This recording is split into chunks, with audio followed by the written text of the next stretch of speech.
Hello बच्चों, कैसे हो आप। मैं राजहंस वेदांश केमिस्ट्री में आपका स्वागत करता हूं।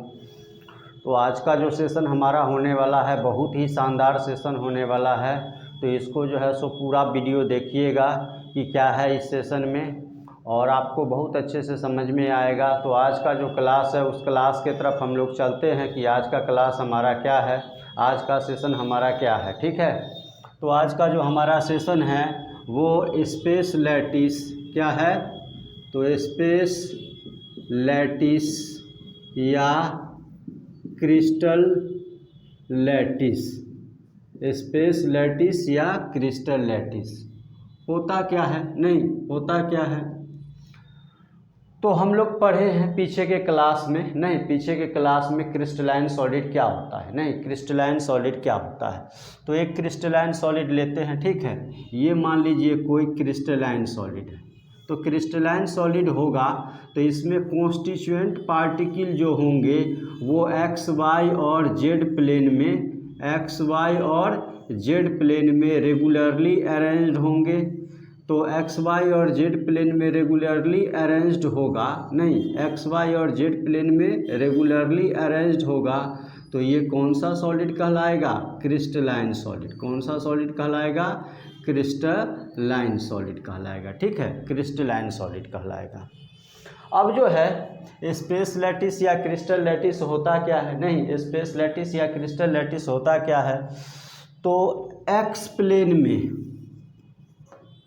और वाई प्लेन में और जेड प्लेन कहाँ होगा, तो हम पीछे के क्लास में आप लोगों को बताए थे कि जितने भी पार्टिकल हैं सभी पार्टिकल के ठीक पीछे अगर पार्टिकल को रखते हैं तो वो किस प्लेन में हो जाएगा, तो जेड प्लेन में। वो किस प्लेन में हो जाएगा, तो जेड प्लेन में हो जाएगा। नहीं तो एक्स प्लेन के पार्टिकल को और वाई प्लेन के पार्टिकल को और जेड प्लेन के पार्टिकल को यदि आप किस फॉर्म में, तो ये अभी जो दिख रहा है पार्टिकल कॉन्स्टिट्यूएंट पार्टिकल, नहीं ये क्या है, तो कॉन्स्टिट्यूएंट पार्टिकल्स क्या है, कॉन्स्टिट्यूएंट पार्टिकल्स। और ये है किस फॉर्म में, तो आप देख रहे हैं कि किस फॉर्म में है, तो स्फीयर के फॉर्म में। किस फॉर्म में है, स्फीयर के फॉर्म में। और किसका कॉन्स्टिट्यूएंट पार्टिकल है, तो आपको बताए हैं ये कौन सा सॉलिड है, तो क्रिस्टलाइन सॉलिड। कौन सा सॉलिड है, क्रिस्टलाइन सॉलिड है। ठीक है, क्रिस्टलाइन सॉलिड है। अब जो है स्फीयर के फॉर्म में अभी क्या किए हैं, रिप्रेजेंट किए हैं, नहीं स्फीयर के फॉर्म में अभी रिप्रेजेंट किए हैं। यदि हम इस पार्टिकल को पॉइंट के फॉर्म में 3 डायमेंशन में रिप्रेजेंट कर देते हैं, यदि हम इन पार्टिकल को पॉइंट के फॉर्म में 3 डायमेंशन में रिप्रेजेंट कर देते हैं। कहने का मतलब क्या हुआ कि जितना भी आपको स्फीयर नज़र आ रहा है, सभी स्फीयर के बदले आप क्या दे दीजिए, पॉइंट। नहीं यानी क्रिस्टलाइन सॉलिड में जितना भी स्फीयर है उस स्फीयर के बदले आपको क्या देना है, तो उस स्फीयर के बदले पॉइंट देना है। उस स्फीयर के बदले क्या देना है, पॉइंट। तो उस स्फीयर के बदले यदि आप पॉइंट दीजिएगा तो 1 2 3 4 5, तो 5 पॉइंट दीजिए। तो 1 2 3 4 5। फिर इस रॉ के लिए तो 1 2 3 4 5। फिर इस रॉ के लिए 1 2 3 4 5। फिर इस रॉ के लिए 1 2 3 4 5। फिर इस रॉ के लिए 1 2 3 4 5। तो आप क्या किए, जो भी स्फीयर इस क्रिस्टलाइन सॉलिड में आपको दिखाई दे रहा था, जो भी कॉन्स्टिट्यूएंट पार्टिकल इस क्रिस्टलाइन सॉलिड में आपको दिखाई दे रहा था उसके बदले आप क्या दे दिए, पॉइंट। उसके बाद क्या दे दिए, पॉइंट दे दिए। तो ये आपको जो है एक नेट लाइक स्ट्रक्चर क्या हो रहा होगा, दिख रहा होगा, नहीं नेट लाइक स्ट्रक्चर दिख रहा होगा। यही जो स्ट्रक्चर आपको दिख रहा है, यही स्ट्रक्चर क्या कहलाता है, तो स्पेस लैटिस और क्रिस्टल लैटिस। इसी स्ट्रक्चर को हम क्या कहते हैं, तो इसी स्ट्रक्चर को स्पेस लैटिस या क्या कहते हैं, क्रिस्टल लैटिस। स्पेस लैटिस या क्या कहते हैं क्रिस्टल लैटिस। तो सिंपल सा है कि पूछेगा स्पेस लैटिस या क्रिस्टल लैटिस किसे कहते हैं, यानी कि आपसे पूछेगा कि स्पेस लैटिस या क्रिस्टल लैटिस, यानी व्हाट इज स्पेस लैटिस और क्रिस्टल लैटिस। तो क्या कहिएगा, तो क्रिस्टलाइन सॉलिड के कॉन्स्टिट्यूएंट पार्टिकल, यानी स्फीयर के बदले यानी कि क्या करते हैं, पॉइंट दे देते हैं, तो पॉइंट के रूप में कॉन्स्टिट्यूएंट पार्टिकल को रिप्रेजेंट करने पर जो हमको स्ट्रक्चर ऑब्टेंड होता है वही स्ट्रक्चर क्या कहलाता है, तो स्पेस लैटिस और क्रिस्टल लैटिस नहीं, यानी कि कह सकते हैं when constituent particles of a crystalline solid is represented in the form of point then the structure obtained is called space lattice और crystal lattice.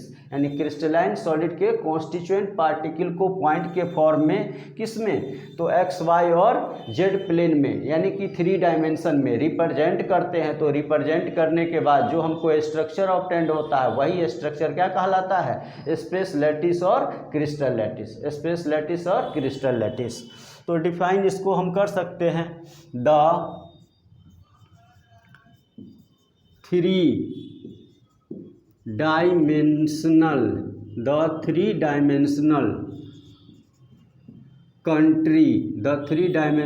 Contribution of constituent particles of a crystalline solid in the form of point is called space lattice or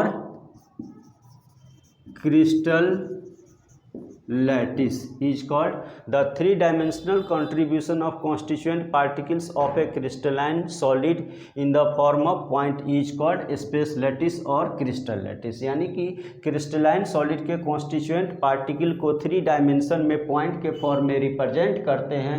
तो represent करने के बाद जो हमको structure obtained होता है वही स्ट्रक्चर क्या कहलाता है, तो वही स्ट्रक्चर यानी कि स्पेस लैटिस और क्रिस्टल लैटिस कहलाता है, वही स्ट्रक्चर स्पेस लैटिस और क्रिस्टल लैटिस कहलाता है। अब इसका कुछ प्रॉपर्टी सब है, नहीं इसका कुछ प्रॉपर्टी सब है, उस प्रॉपर्टीज़ को हमको पढ़ना है, यानी कि प्रॉपर्टीज ऑफ स्पेस लैटिस। सबसे पहला प्रॉपर्टी आप क्या कह सकते हैं इसके बारे में, तो सबसे पहला ईच पॉइंट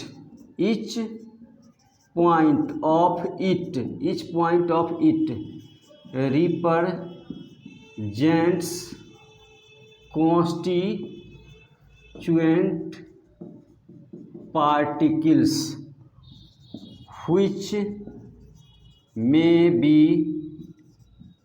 atoms, molecules या आयंस।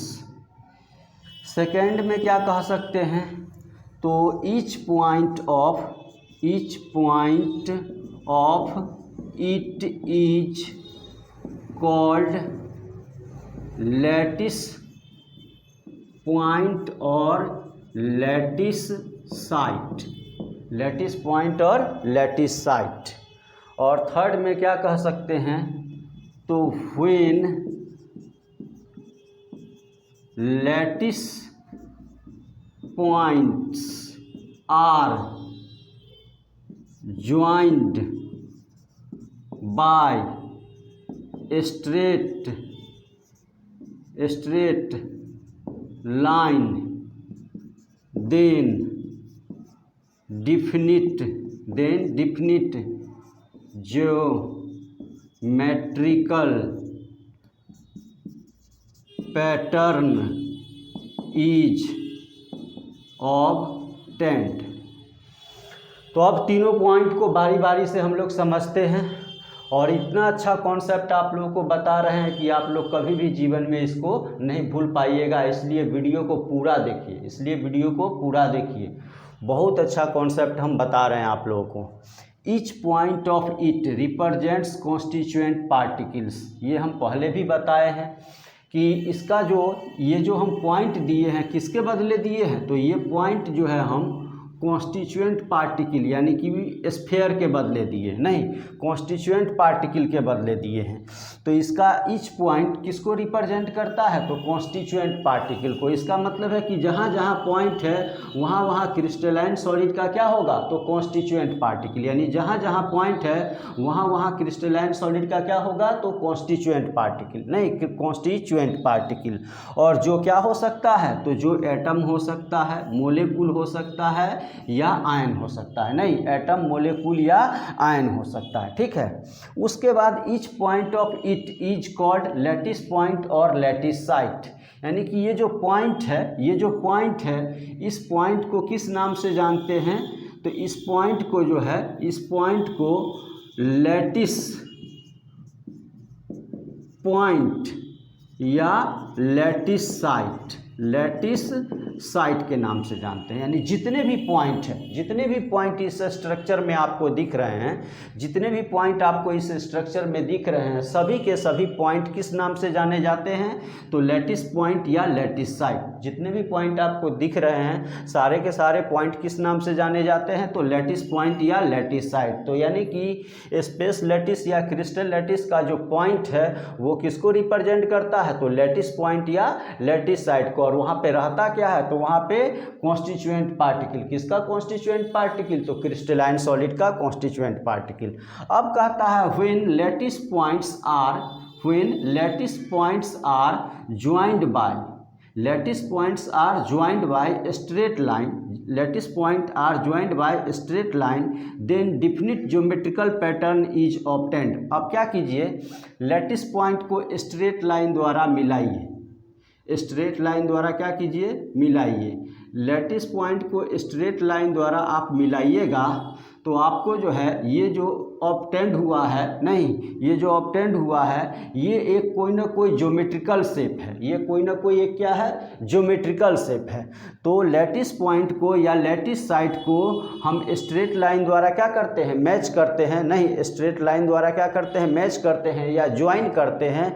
तो हमको जो है सो एक ज्योमेट्रिकल पैटर्न यानी डिफिनिट ज्योमेट्रिकल शेप हमको क्या होता है, तो ऑब्टेंड होता है। हमको क्या ऑब्टेंड होता है, तो ज्योमेट्रिकल पैटर्न या कह सकते हैं शेप, ज्योमेट्रिकल पैटर्न या क्या कह सकते हैं, शेप। तो हमको यानी कि एक ज्योमेट्रिकल पैटर्न या शेप ऑब्टेंड हुआ है कि नहीं हुआ है, तो हुआ है। तो समझ में आ गया होगा, यानी कि स्पेस लैटिस या क्रिस्टल लैटिस क्या होता है, नहीं स्पेस लैटिस या क्रिस्टल लैटिस क्या होता है।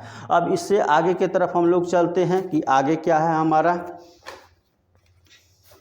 तो आगे का जो टॉपिक है, नहीं आगे का जो टॉपिक है उस टॉपिक की तरफ हम लोग चलते हैं।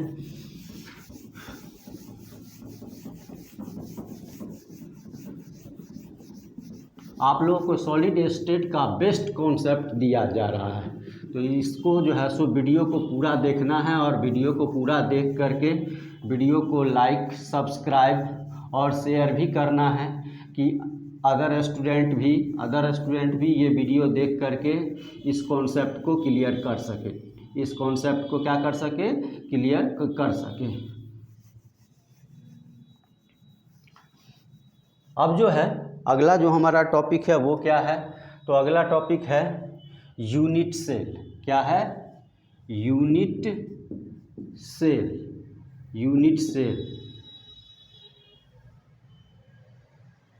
यूनिट सेल क्या होता है, नहीं यूनिट सेल क्या होता है, तो इसको समझते हैं हम लोग।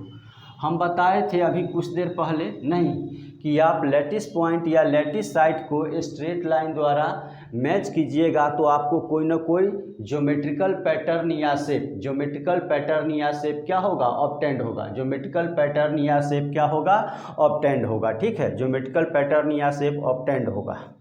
तो यानी कि यहाँ पर इसको समझते हैं, पहले इसको डिफाइन कर लेते हैं। The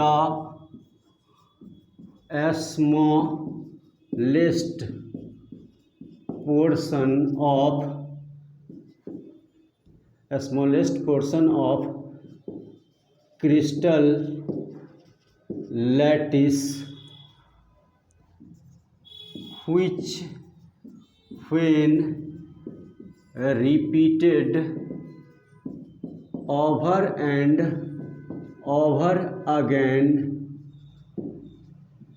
then which when repeated over and over again,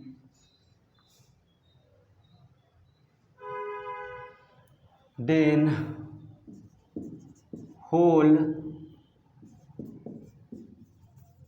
crystalline solid is obtained is called unit cell. It is the smallest building block of a crystalline solid. अब हम इसको समझते हैं, ठीक है। अब हम इसको समझते हैं, यानी कि ये जो आपको पैटर्न दिख रहा है स्पेस लैटिस या क्रिस्टल लैटिस का, ये जो आपको पैटर्न दिख रहा है स्पेस लैटिस या क्रिस्टल लैटिस का, ये जो हम वाइट बोर्ड पर रिप्रेजेंट किए हैं, ये हमको 2 डायमेंशन में ही दिख रहा है। कितने डायमेंशन में दिख रहा है? तो 2 डायमेंशन में ही दिख रहा है। एक एक्स और दूसरा किस में? वाई में। एक एक्स और दूसरा किस में दिख रहा है? वाई में। नहीं, चूँकि ये वाइट बोर्ड है, इसलिए इस पर 3 डायमेंशन फिगर रिप्रेजेंट करना थोड़ा मुश्किल है। यानी कि 3 डायमेंशन यानी कि रिप्रेजेंटेशन इस स्पेस लैटिस या क्रिस्टल लैटिस का पॉसिबल नहीं है। डिजिटल बोर्ड रहता तो उस पर हम 3 डायमेंशनल रिप्रेजेंटेशन आपको दिखा सकते थे। तो यहाँ पर जो पैटर्न है वो 2 डायमेंशन में ही है, एक एक्स में और दूसरा किस में है? वाई में। नहीं, एक एक्स और दूसरा वाई में। जबकि स्पेस लैटिस या क्रिस्टल लैटिस में हम बोले हैं कि एक्स, वाई और जेड तीनों प्लेन में जो है कॉन्स्टिट्यूएंट पार्टिकल को अरेंज करने पर जो स्ट्रक्चर ऑब्टेंड होता है वही स्ट्रक्चर स्पेस लैटिस या क्रिस्टल लैटिस कहलाता है। तो यहाँ पर जो है चूँकि दिखाना संभव नहीं है इसलिए हम नहीं दिखाए हम यहाँ पर नहीं दिखाए हैं। लेकिन जितने भी हम पॉइंट दिए हैं सभी पॉइंट के ठीक पीछे जो है पॉइंट होगा, और जो सभी पॉइंट के ठीक पीछे पॉइंट होगा वो किस प्लेन में होगा? तो जेड प्लेन में। वो किस प्लेन में होगा? तो जेड प्लेन में। तो यहाँ पर हम एक्स वाई प्लेन के ही लैटिस पॉइंट को क्या किए थे? तो मैच किए थे। एक्स वाई प्लेन के ही लैटिस पॉइंट को क्या किए थे? मैच किए थे। लेकिन यहाँ पर जो मैच होगा वो एक्स वाई और जेड तीनों का होगा। चूँकि संभव नहीं था इसलिए हम इसी तरह मैच करके आपको दिखा दिए। लेकिन अब हम फिर दिखाते हैं कि अब आप जो है एक स्ट्रक्चर बनाइए, ठीक है। स्ट्रक्चर बनाइए इस तरह का।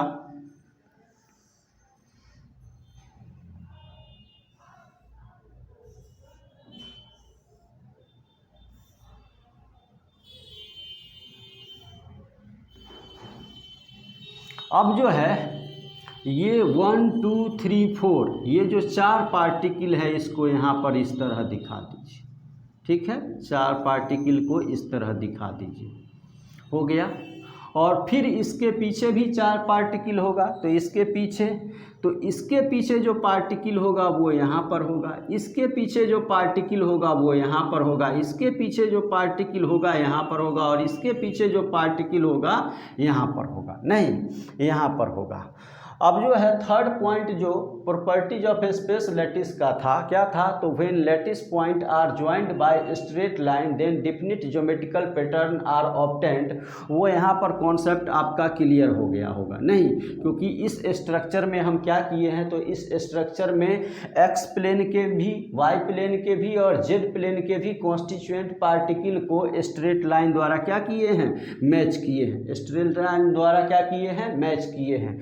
तो इस तरह का ज्योमेट्रिकल पैटर्न हमको क्या होता है, ऑब्टेंड होता है। इस तरह का ज्योमेट्रिकल पैटर्न ऑब्टेंड होता है।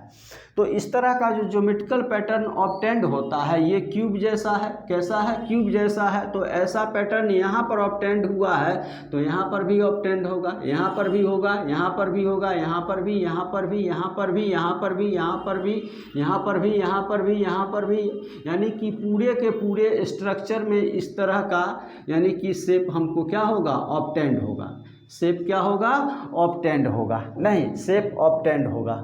तो the smallest portion of crystal lattice, यानी क्रिस्टल लैटिस का स्मॉलेस्ट पोर्शन, क्रिस्टल लैटिस का smallest portion which when repeated over and over again, यानी कि जिसको बार बार क्या किया जाता है, रिपीट किया जाता है, बार बार रिपीट किया जाता है, बार बार उसको रिपीट किया जाता है तो क्या ऑब्टेंड होता है, तो whole crystalline solid, whole crystalline solid obtained होता है। तो वही स्मॉलेस्ट पोर्शन को, उसी स्मॉलेस्ट पोर्शन को हम लोग किस नाम से जानते हैं, तो यूनिट सेल के नाम से जानते हैं। किस नाम से, तो यूनिट सेल के नाम से जानते हैं। यानी कि ये जो स्ट्रक्चर आपको ऑब्टेंड हुआ है जिसके बारे में यानी स्पेस लैटिस के प्रॉपर्टीज में क्या बताया गया था, तो डिफिनिट ज्योमेट्रिकल पैटर्न ऑब्टेंड होगा। वही डिफिनिट ज्योमेट्रिकल पैटर्न यहाँ पर अब क्या कहलाता है, तो ये यूनिट सेल कहलाता है। क्या कहलाता है, यूनिट सेल कहलाता है। यानी डिफिनिट ज्योमेट्रिकल पैटर्न जो स्पेस लैटिस में ऑब्टेंड हुआ था वो यहाँ पर क्या कहलाता है, तो वो यहाँ पर जो है यूनिट सेल कहलाता है, नहीं यूनिट सेल कहलाता है। अब इसको जो है एक अलग रूप में हम समझते हैं, ठीक है, एक अलग फॉर्म में समझते हैं। तो देखिए जैसे कि हम एक स्ट्रक्चर बना रहे हैं, इस स्ट्रक्चर पर आप लोग गौर कीजिएगा, ठीक है, स्ट्रक्चर पर आप गौर कीजिएगा।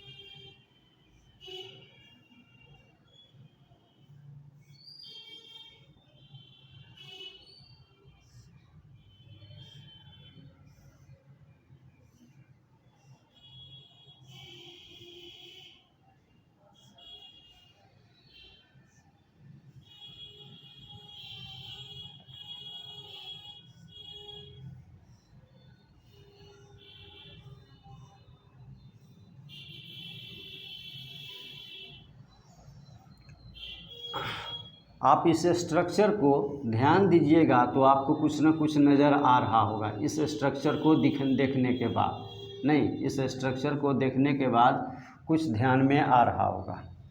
ये जो स्ट्रक्चर हम बनाए हैं, नहीं ये जो स्ट्रक्चर बनाए हैं ये किसका स्ट्रक्चर है, तो वाल का। नहीं हम लोग घर में रहते हैं, हम लोग घर में रहते हैं, घर में रहते हैं तो घर जो है वाल से ही बना हुआ रहता है। और वाल कैसे बनता है, तो ईंटों के रेगुलर अरेंजमेंट से। किससे, ईंटों के रेगुलर अरेंजमेंट से। और ईंटों को आप देखते होंगे, नहीं ईंटों को आप देखते होंगे तो जो बनाने वाले होते हैं, नहीं जो बनाने वाले होते हैं वो ईंटों को एक्स वाई और जेड प्लेन में, एक्स वाई और जेड प्लेन में रेगुलरली क्या करते हैं, अरेंज करते हैं। एक्स वाई और जेड प्लेन में रेगुलरली क्या करते हैं, अरेंज करते हैं, नहीं अरेंज करते हैं।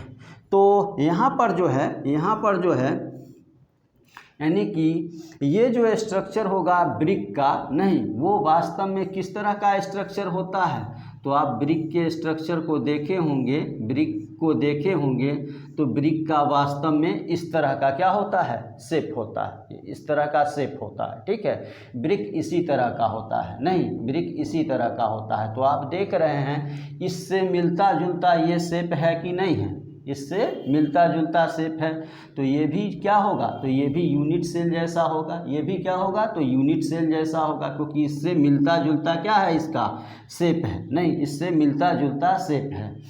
तो यानी कि यूनिट सेल क्या होता है, तो यूनिट सेल जो है क्रिस्टल लैटिस का ऐसा छोटा पोर्शन होता है, यानी कि यूनिट सेल क्रिस्टल लैटिस का ऐसा छोटा पोर्शन होता है जिसको बार बार रिपीट करने पर होल क्रिस्टलाइन सॉलिड ऑब्टेंड होता है, उसी को क्या कहते हैं, यूनिट सेल, उसी को क्या कहते हैं, यूनिट सेल। अब जो है हम इसको सिंपल भाषा में समझते हैं। सिंपल भाषा में कैसे समझते हैं, तो यानी कि वाल लीजिएगा तो वाल का वह सबसे छोटा इकाई, नहीं, द स्मॉलेस्ट पोर्शन, ये क्या है, तो ये ब्रिक है, नहीं ये क्या है, ब्रिक है। तो वाल का वह सबसे छोटा इकाई यानी कि द स्मॉलेस्ट पोर्शन ऑफ वाल, द स्मॉलेस्ट पोर्शन ऑफ वाल which when repeated over and over again, which when repeated over and over again, then whole crystalline solid यानी whole wall is obtained is called unit cell, is called unit cell। तो समझ में थोड़ा सा आया होगा कि जैसे एक दीवाल होता है तो दीवाल का, जैसे एक दीवाल होता है तो दीवाल का सबसे स्मॉलेस्ट यूनिट क्या होता है, तो ब्रिक। दीवाल होता है तो उसका स्मॉलेस्ट यूनिट क्या होता है, ब्रिक, नहीं, ब्रिक। और ब्रिक को हम तीनों डायमेंशन में बार बार रिपीट करते हैं, बार बार रिपीट करते हैं तो हमको होल वाल क्या होता है, ऑब्टेंड होता है, हमको क्या होता है, होल वाल ऑब्टेंड होता है। तो उसी तरह यानी कि क्रिस्टल लैटिस का स्मॉलेस्ट पोर्शन, क्रिस्टल लैटिस का स्मॉलेस्ट पोर्शन क्या होता है, यूनिट सेल। उसी तरह वाल का स्मॉलेस्ट पोर्शन क्या होता है, तो ब्रिक, नहीं, और जो कि एक दूसरे के क्या है, सिमिलर है, यानी कि यूनिट सेल और ब्रिक एक दूसरे के क्या हैं, सिमिलर है। यानी कि यूनिट सेल को भी बार बार रिपीट करते हैं तो होल क्रिस्टलाइन सॉलिड ऑब्टेंड होता है, और ब्रिक को भी 3 डायमेंशन में बार बार रिपीट करते हैं तो होल वाल क्या होता है, ऑब्टेंड होता है। तो इसको वाल पर भी डिफाइन कर सकते हैं, नहीं, वाल पर भी डिफाइन कर सकते हैं, द स्मॉलेस्ट पोर्शन ऑफ वाल which when repeated over and over again, which when repeated over and over again, then whole wall is obtained is called brick, नहीं, is called brick। और वही यानी कि यूनिट सेल पर करते हैं तो the smallest portion of crystal lattice which when repeated over and over again then whole crystalline solid is obtained। तो आप कह सकते हैं कि ब्रिक और यूनिट सेल में क्या होता है, सिमिलरिटी है, नहीं, ब्रिक और यूनिट सेल में क्या है, सिमिलरिटी है।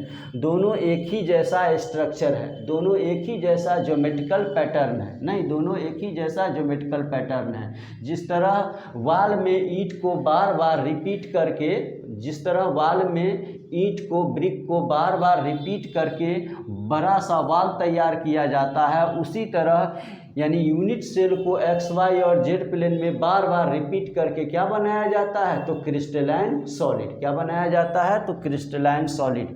तो इसका कॉन्सेप्ट क्लियर हो गया होगा। अब थोड़ा आगे की तरफ चलते हैं, नहीं,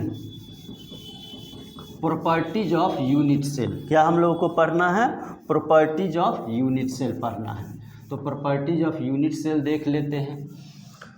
तो सबसे पहले क्या करते हैं कि इसको थोड़ा आगे बढ़ा देते हैं तो ये x हो जाएगा, इसको ऊपर के तरफ बढ़ाते हैं तो ये y हो जाएगा, और ये जो है यानी कि क्या हो जाएगा, तो z, ये क्या हो जाएगा, z, ठीक है, x y और z। यहाँ से यहाँ के लेंथ को, या इस पॉइंट से इस पॉइंट के लेंथ को हम a मान लेते हैं, और इस पॉइंट से इस पॉइंट के लेंथ को b मान लेते हैं, और इस पॉइंट से इस पॉइंट के लेंथ को c मान लेते हैं, नहीं, यानी यहाँ से यहाँ तक के लेंथ को a, यहाँ से यहाँ तक के लेंथ को b, और यहाँ से यहाँ तक के लेंथ को क्या मान लिए, c, नहीं, क्या मान लिए, c।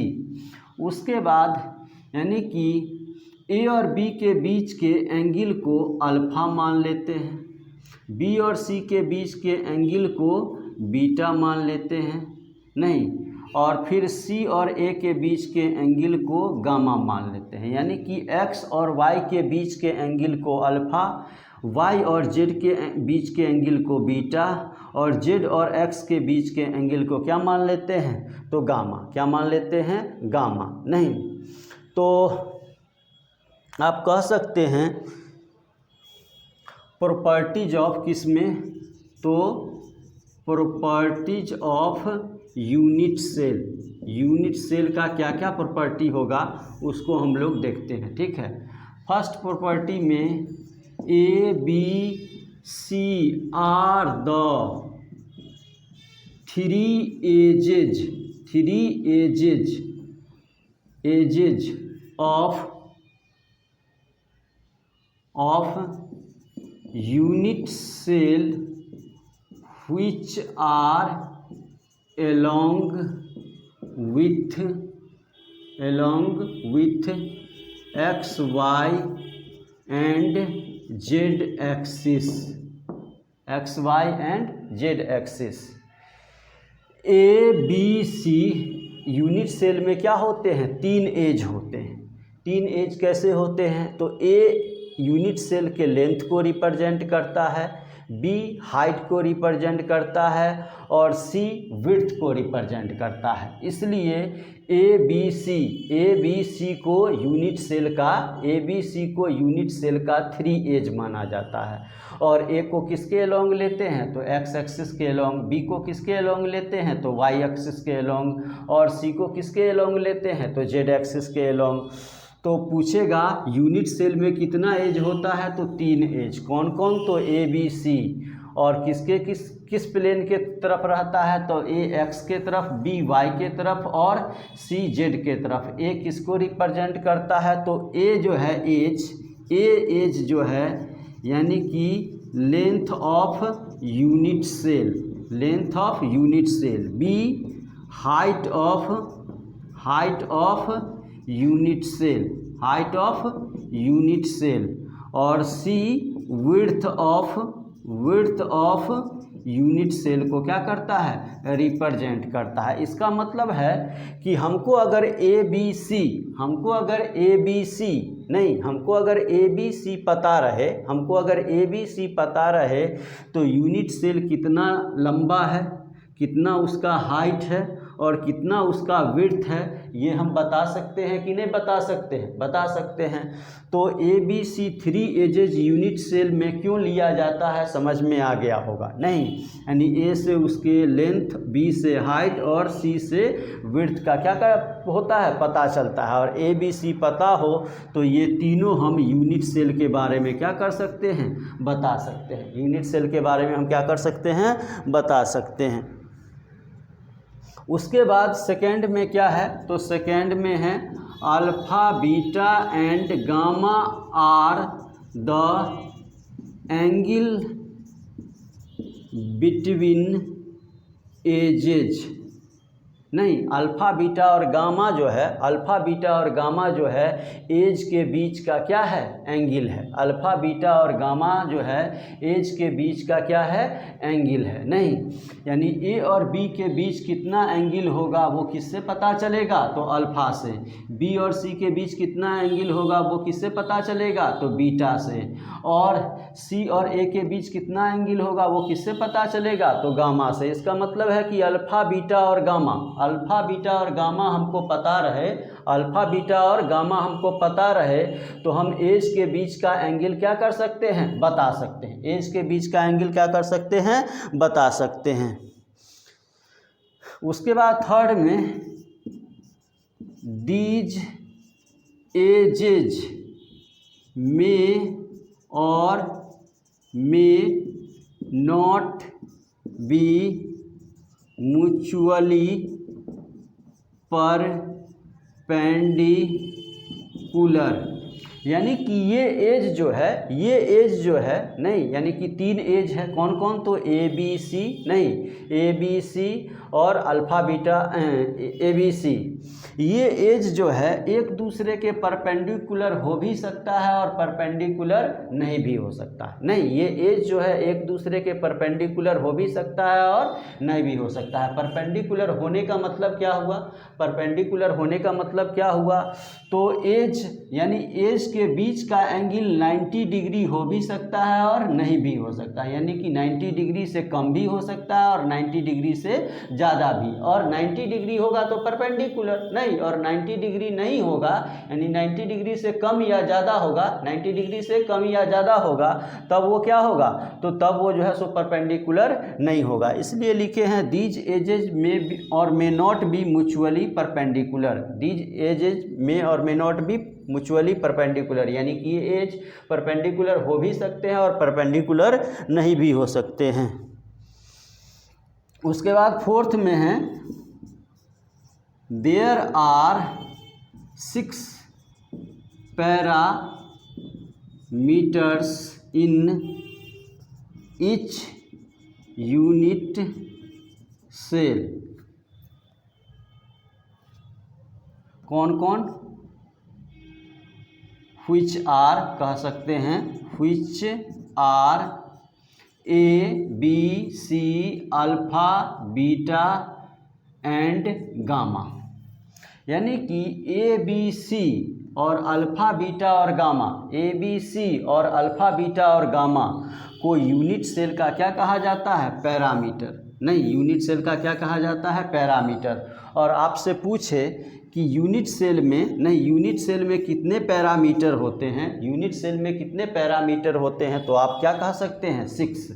कौन कौन होते हैं, तो A B C alpha beta and gamma, A B C alpha beta and gamma, यानी कि यूनिट सेल में कितने पैरामीटर होते हैं, तो 6। कौन कौन, तो A B C alpha beta and gamma. अब पैरामीटर क्या होता है, नहीं पैरामीटर क्या होता है, तो यूनिट सेल को मेजर करने वाला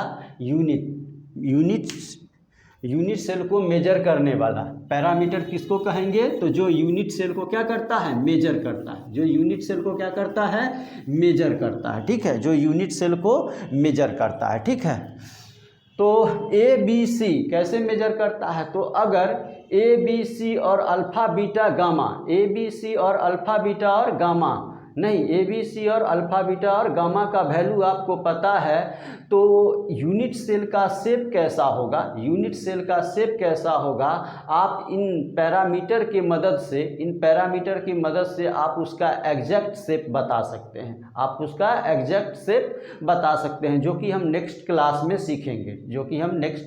सीखेंगे, कि इन पैरामीटर का यूज करके कैसे, यानी कि यूनिट सेल का ज्योमेट्रिकल शेप या ज्योमेट्रिकल पैटर्न रिप्रेजेंट किया जाता है, ज्योमेट्रिकल शेप या ज्योमेट्रिकल पैटर्न रिप्रेजेंट किया जाता है। इसलिए ए बी सी और अल्फ़ा बीटा और गामा को, ए बी सी और अल्फ़ा बीटा और गामा को यूनिट सेल का क्या कहते हैं, पैरामीटर। क्या कहते हैं, पैरामीटर कहते हैं, ठीक है, पैरामीटर कहते हैं।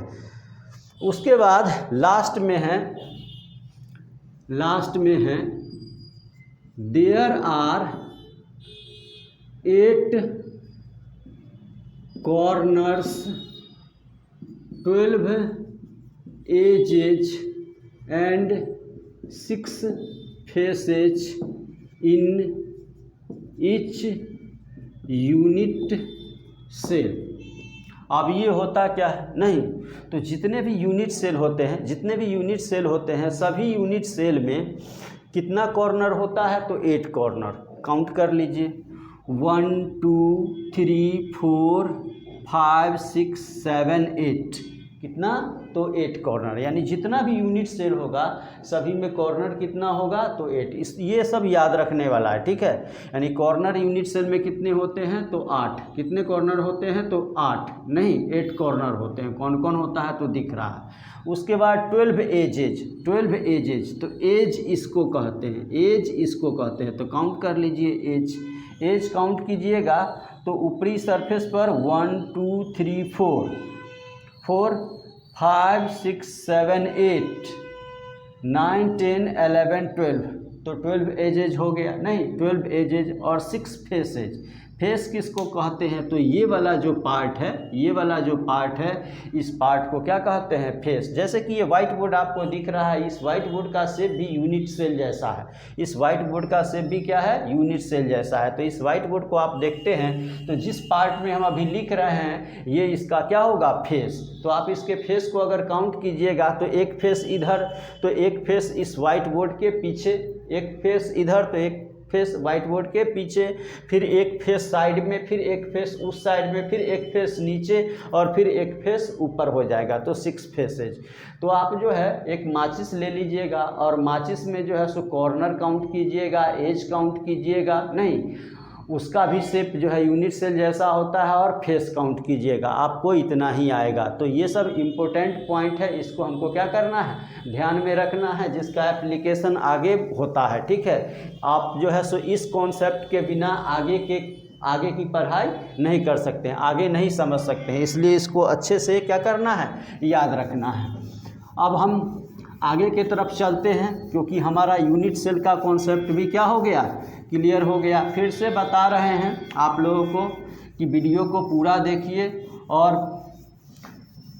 चैनल को क्या करना है, सब्सक्राइब कर लेना है, चैनल को सब्सक्राइब कर लेना है, वीडियो को लाइक करना है और शेयर करना है। और आपको अगर अच्छे से समझ में आ रहा है तो अपने दोस्तों को भी बताइए, वो भी जो है सो इस वीडियो को देखेंगे और देख करके अपना कॉन्सेप्ट क्लियर करेंगे।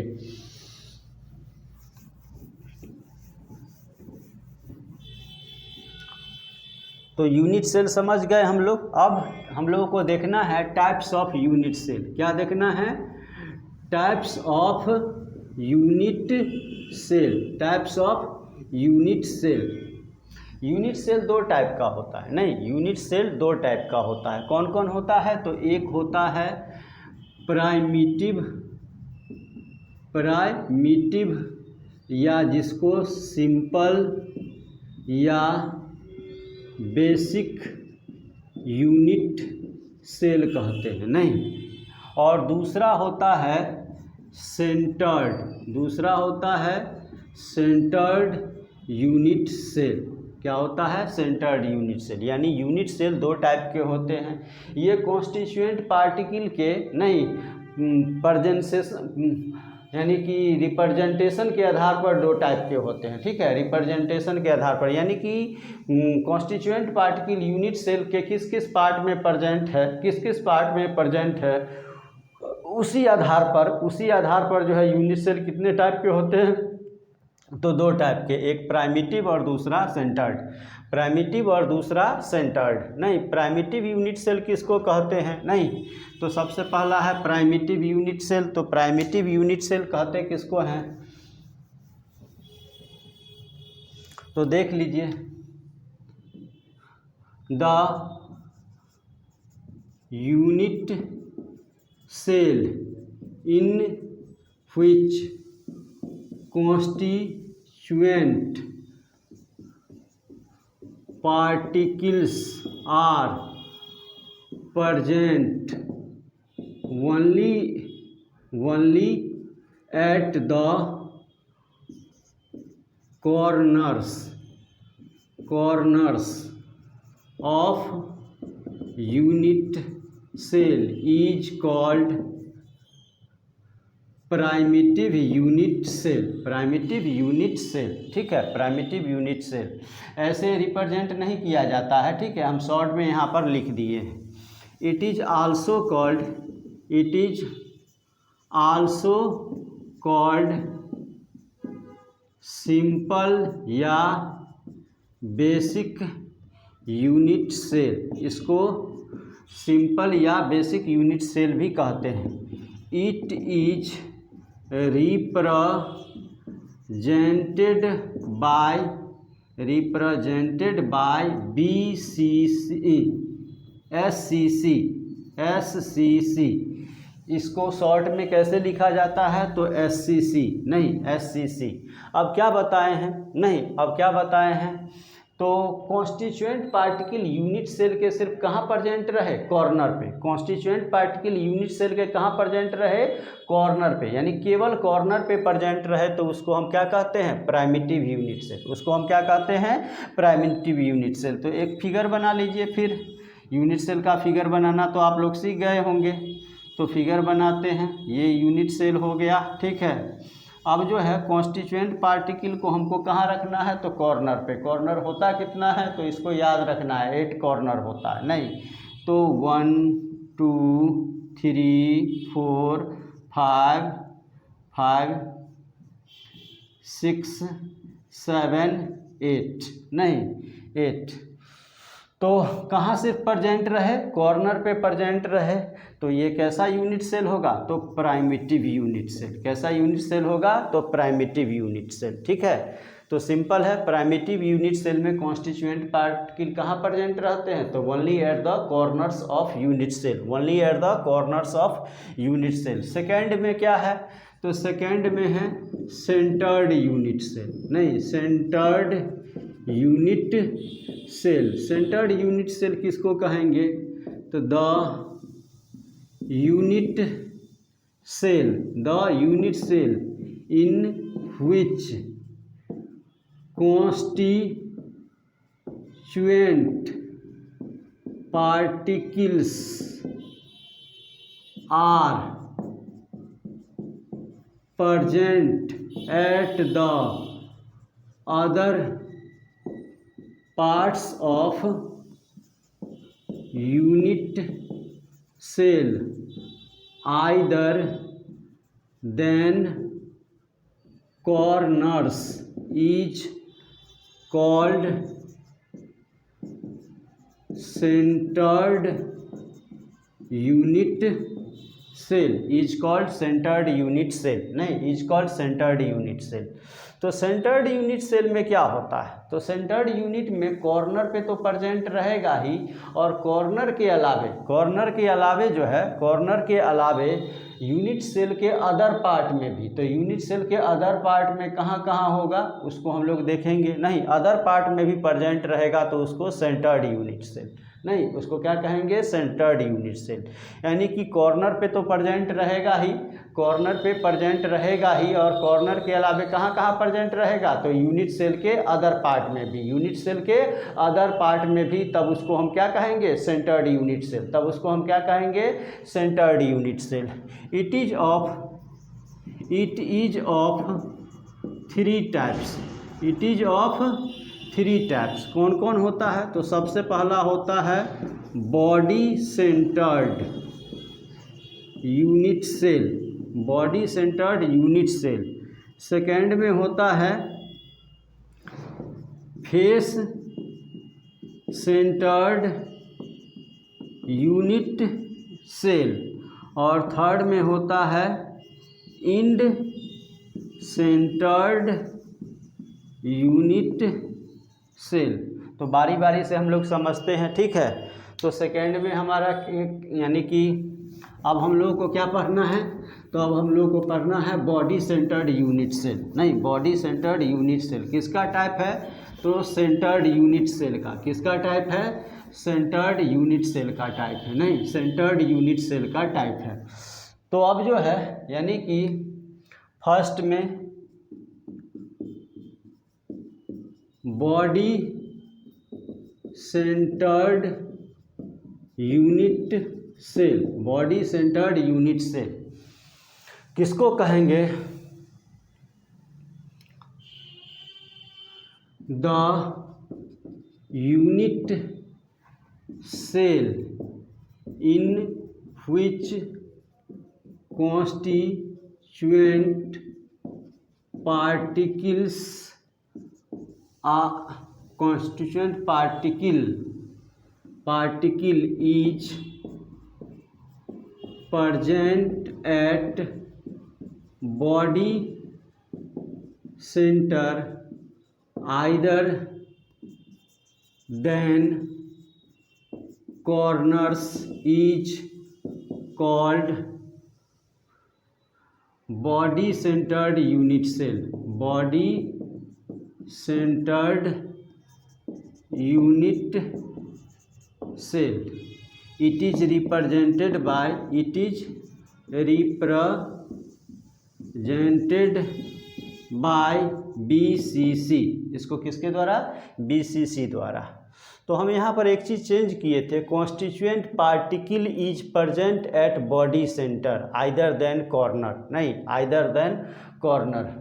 तो माचिस देखे होंगे, नहीं, और माचिस का तिल्ली जहाँ पे रखा हुआ रहता है, चूँकि माचिस भी जो है, मैच बॉक्स भी जो है एक यूनिट सेल जैसा है, एक यूनिट सेल जैसा स्ट्रक्चर है। तो माचिस का तिल्ली जहाँ पे रखा हुआ रहता है, माचिस का तिल्ली जहाँ पे रखा हुआ रहता है, वो स्थान जो है वो स्थान क्या कहलाएगा उसका, तो बॉडी सेंटर। क्या कहलाएगा, बॉडी सेंटर। नहीं, कोई बॉक्स है तो बॉक्स के अंदर जहाँ पे सामान रखा हुआ रहता है, बॉक्स के अंदर सामान जहाँ रखा हुआ रहता है, तो वो बीच का जो खाली भाग है जहाँ सामान रखा हुआ रहता है, उस भाग को क्या कहेंगे, बॉडी।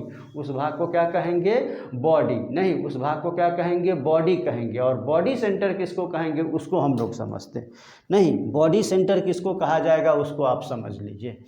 जैसे कि यूनिट सेल बनाते हैं, नहीं, यूनिट सेल बनाते हैं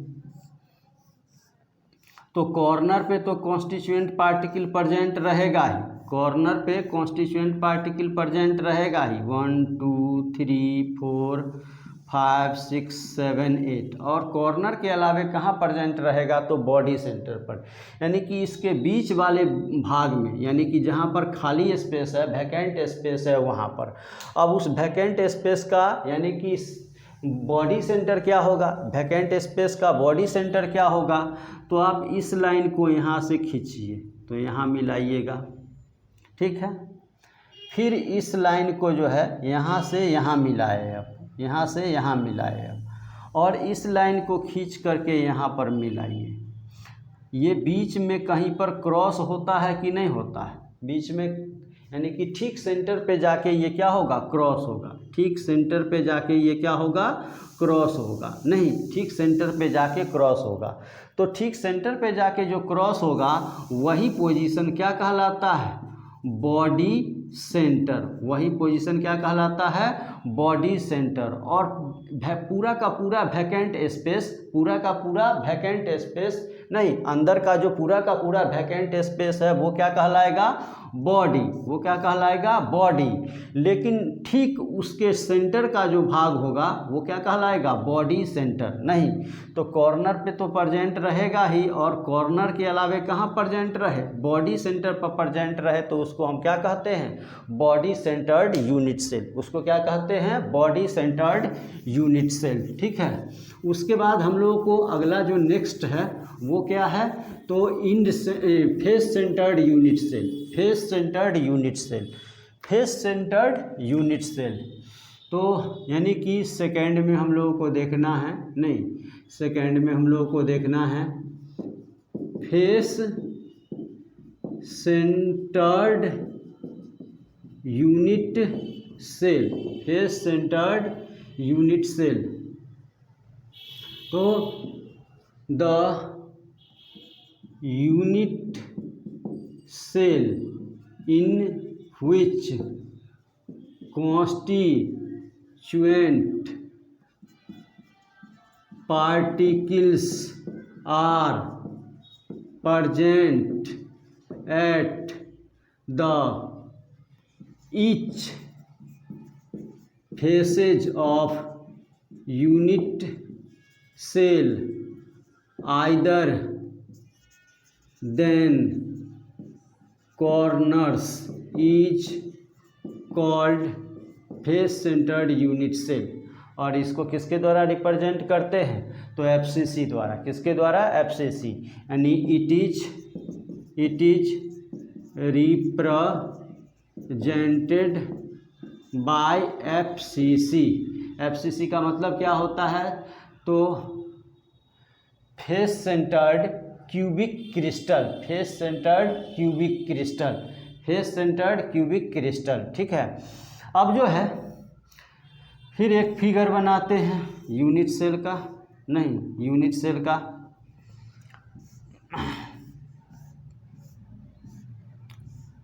तो सेंटर्ड में तो कॉर्नर पे प्रेजेंट रहेगा ही, और कॉर्नर के अलावे अदर पार्ट में क्या रहता है, प्रेजेंट रहता है। नहीं, तो फेस, तो एक ये फेस है, एक ये फेस है। इस फेस का सेंटर क्या होगा, तो यहाँ से एक लाइन ड्रॉ कीजिए और यहाँ से एक लाइन ड्रॉ कीजिए। यहाँ पर क्रॉस हो रहा है, जहाँ पे क्रॉस हो रहा है वो पोजीशन क्या कहलाएगा, तो फेस सेंटर। वो पोजीशन क्या कहलाएगा, तो फेस सेंटर। नहीं, face centre. Each face centre, each face centre of unit cell, face centre नहीं, तो एक फेस लिए, दूसरा, तीसरा, चौथा, पांचवा, छठा, यानी प्रत्येक फेस के सेंटर पे कॉन्स्टिट्यूएंट पार्टिकल प्रेजेंट रहे। प्रत्येक फेस के सेंटर पे, इसका मतलब 6 फेस होते हैं यूनिट सेल में, तो 6 के 6 फेस के सेंटर पे कॉन्स्टिट्यूएंट पार्टिकल, कॉर्नर पे तो रहेगा ही, और कॉर्नर के अलावे 6 फेसेज के सेंटर पे अगर कॉन्स्टिट्यूएंट पार्टिकल प्रेजेंट है तो उसको हम क्या कहते हैं? Face centred unit cell. उसको हम क्या कहते हैं? Face centred unit cell. और लास्ट में हम लोगों को पढ़ना है end centred unit cell. Last में हम लोगों को क्या पढ़ना है? तो इंड सेंटर्ड यूनिट सेल। तो ये थर्ड में end centred unit cell. End centred unit cell किसको कहेंगे? तो the unit cell in which constituent particles are present at the two opposite face center of unit cell either than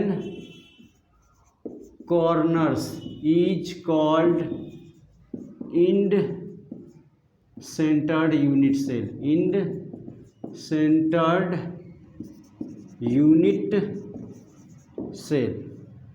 और आप देख रहे होंगे कि एक बात हम बार बार रिपीट कर रहे हैं, सेंटर सेंटर सेंटर। नहीं, क्यों कर रहे हैं? तो हम सेंटर्ड का टाइप देख रहे हैं। किसका? सेंटर्ड का। नहीं, और जो भी पार्टिकल होगा वो सेंटर पे ही प्रेजेंट रहेगा। नहीं, सेंटर पे ही प्रेजेंट रहेगा। तो यहाँ पर क्या है कि यूनिट सेल बना दीजिए। नहीं, यूनिट सेल बना दीजिए। यूनिट सेल बनाइएगा तो कॉन्स्टिट्यूएंट पार्टिकल तो कॉर्नर पे प्रेजेंट रहेगा ही। नहीं, कॉर्नर पे प्रेजेंट रहेगा ही, और कॉर्नर के अलावे जो है टू अपोजिट फेस पर, कहने का मतलब हुआ अगर आप ये फेस लेते हैं तो इसका अपोजिट फेस ये होगा। नहीं, अगर ये फेस लेते हैं तो इसका अपोजिट फेस ये होगा। अगर ये फेस लेते हैं तो इसका अपोजिट फेस ये होगा। नहीं, अपोजिट फेस ये होगा। जैसे कि वाल है, नहीं, वाल है तो वाल का अपोजिट फेस तो ठीक इसके पीछे वाला, तो टू अपोजिट फेस के सेंटर पे कॉन्स्टिट्यूएंट पार्टिकल प्रेजेंट रहे तो सेंटर पे, तो फिर वही ऐसे करके क्रॉस कीजिए। तो एक यहाँ पर, तो इसको भी क्रॉस कर दीजिए, इसको भी, तो दूसरा यहाँ पर। नहीं, तो यानी कि दो ही फेस पर, इसमें दो ही फेस पर कॉन्स्टिट्यूएंट पार्टिकल क्या होगा? प्रेजेंट रहेगा। नहीं, दो ही फेस पर कॉन्स्टिट्यूएंट पार्टिकल क्या रहेगा? तो प्रेजेंट रहेगा। दो ही फेस पर कॉन्स्टिट्यूएंट पार्टिकल प्रेजेंट रहेगा। तो समझ में आ गया होगा। उसके बाद फिर हम आगे टॉपिक की तरफ चलते हैं।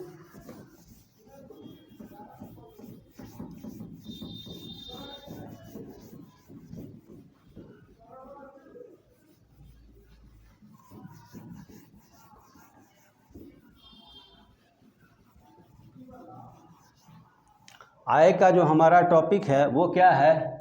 तो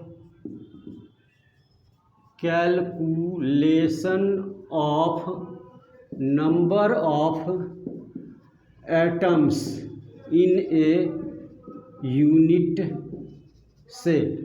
calculation of number of atoms in a unit cell. Calculation of number of atoms in a unit cell. तो देख लीजिए क्या है। फर्स्ट में 1/8 पार्ट्स ऑफ एटम्स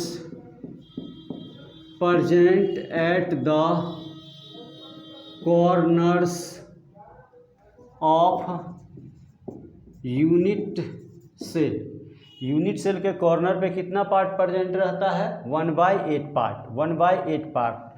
तो आप स्फीयर के फॉर्म में लेते हैं कॉन्स्टिट्यूएंट पार्टिकल को, इसको 1/8 पार्ट में क्या कीजिए, कट कीजिए।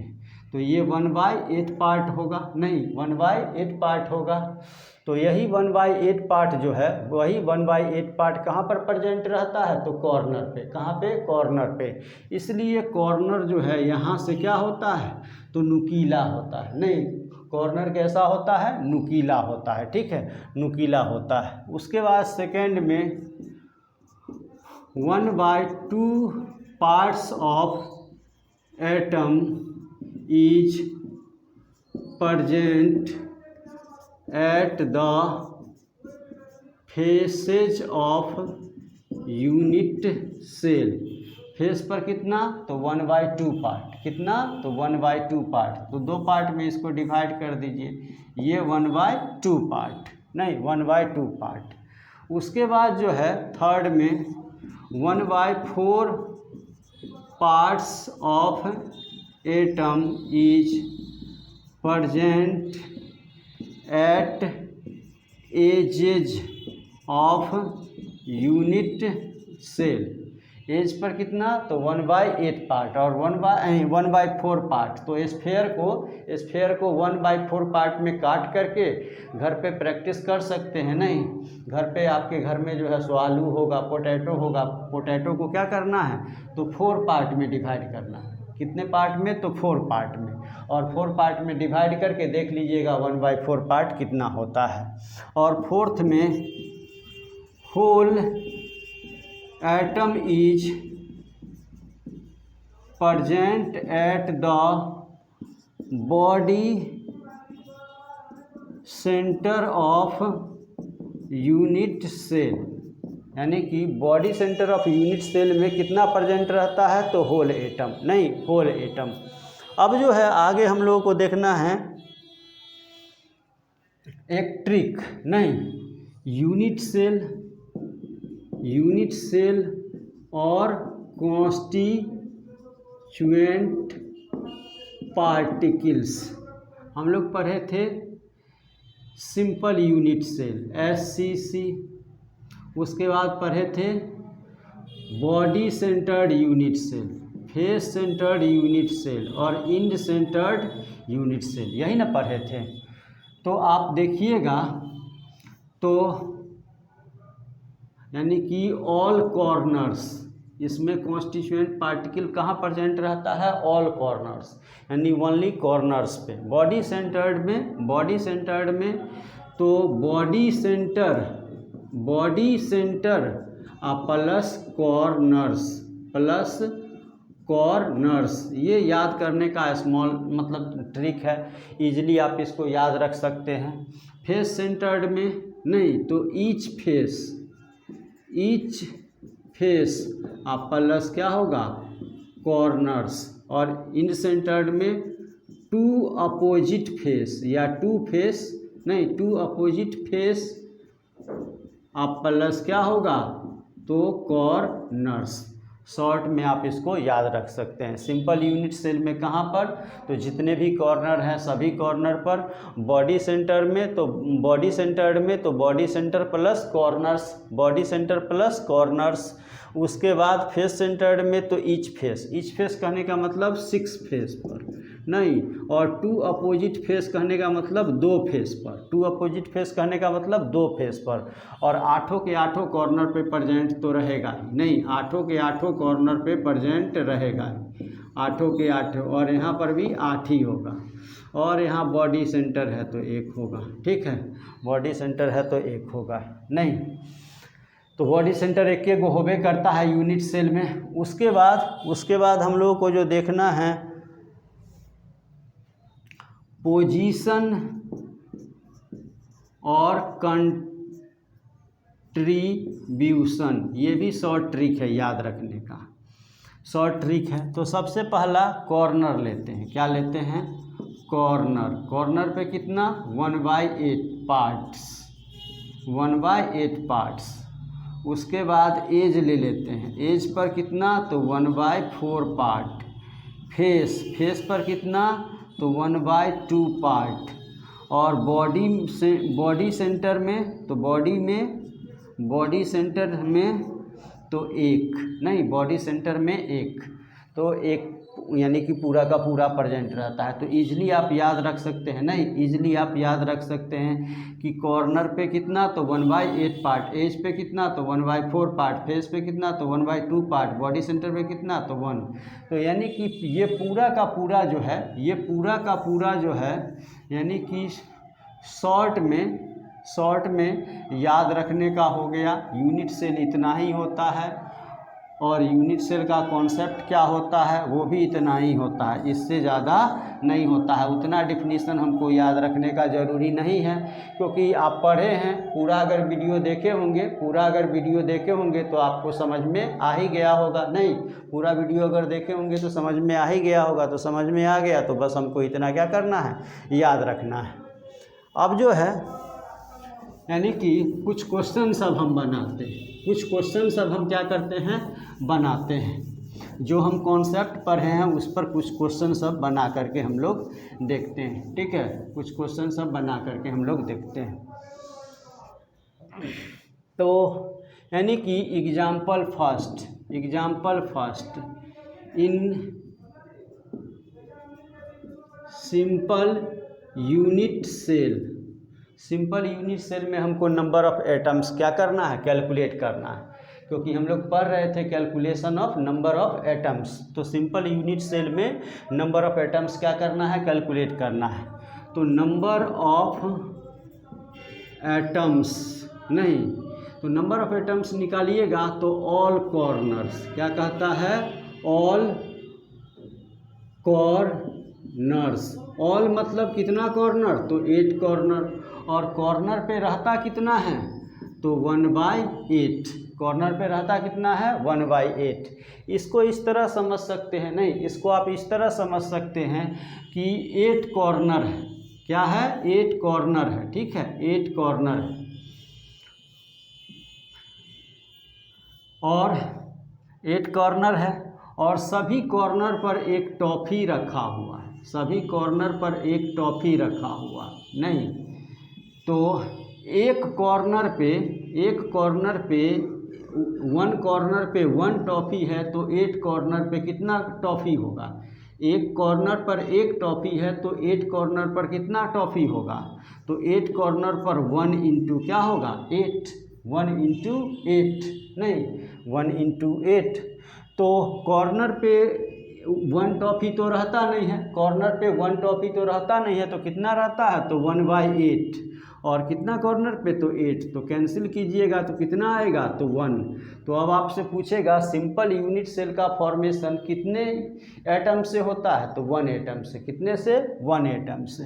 सेकेंड में है कौन सा, तो बॉडी सेंटर्ड यूनिट सेल, किसमें, तो in body centred unit cell, number of atoms. तो देख लीजिए वहाँ पर क्या लिखे हैं, तो बॉडी सेंटर, क्या लिखे हैं, तो बॉडी सेंटर नहीं, बॉडी सेंटर, आप प्लस क्या लिखे हैं, तो कॉर्नर्स नहीं, कॉर्नर्स। तो बॉडी सेंटर पे देखिए कितना रहता है, तो बॉडी सेंटर पे 1 रहता है, प्लस कॉर्नर्स, तो कॉर्नर्स तो 1 कॉर्नर नहीं, तो कितना कॉर्नर, तो 8। कॉर्नर पे रहता कितना है, तो 1/8।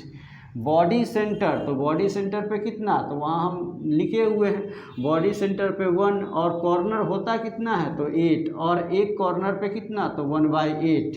तो कॉर्नर 8 और 1 कॉर्नर पे 1/8, तो कट जाएगा, यानी कि 1 + 1 यानी कि 2।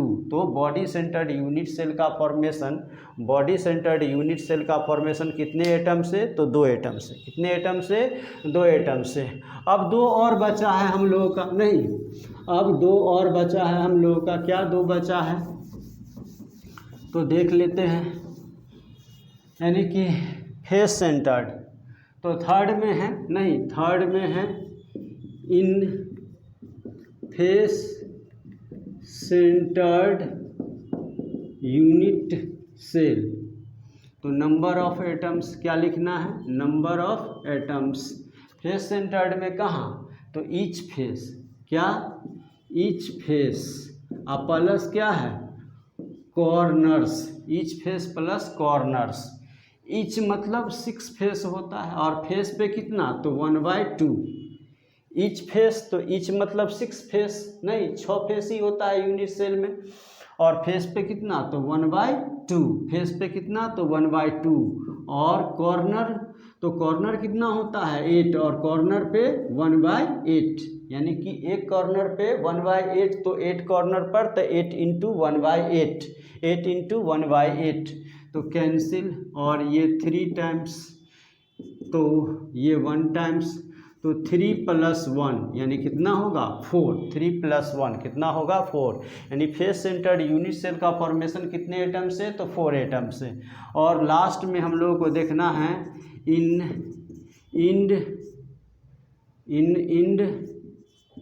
सेंटर्ड यूनिट सेल, नहीं नंबर ऑफ एटम्स। इसमें क्या लिखा हुआ है, तो इसमें लिखा हुआ है 2 अपोजिट फेस। क्या लिखा हुआ है, 2 अपोजिट नहीं फेस, और प्लस क्या लिखा हुआ है, कॉर्नर्स। तो फेस कितना लेना है, फेस कितना लेना है, तो 2, और फेस पे रहता कितना है, तो 1/2, प्लस कॉर्नर कितना लेना है, तो 8, नहीं कॉर्नर कितना लेना है 8, क्योंकि हम जितने भी यूनिट सेल पढ़े हैं सभी यूनिट सेल में कॉर्नर पे कॉन्स्टिट्यूएंट पार्टिकल प्रेजेंट रहता ही है। ऑल कॉर्नर्स पे कॉन्स्टिट्यूएंट पार्टिकल प्रेजेंट रहता ही है। तो 8, और कॉर्नर पे रहता कितना पार्ट है, तो 1/8, 1 टाइम्स, यानी कि 1 + 1 कितना होगा, तो 2। तो आप देख सकते हैं बॉडी सेंटर्ड और इंड सेंटर्ड दोनों यूनिट सेल का फॉर्मेशन कितने एटम से होता है, तो 2 एटम से होता है।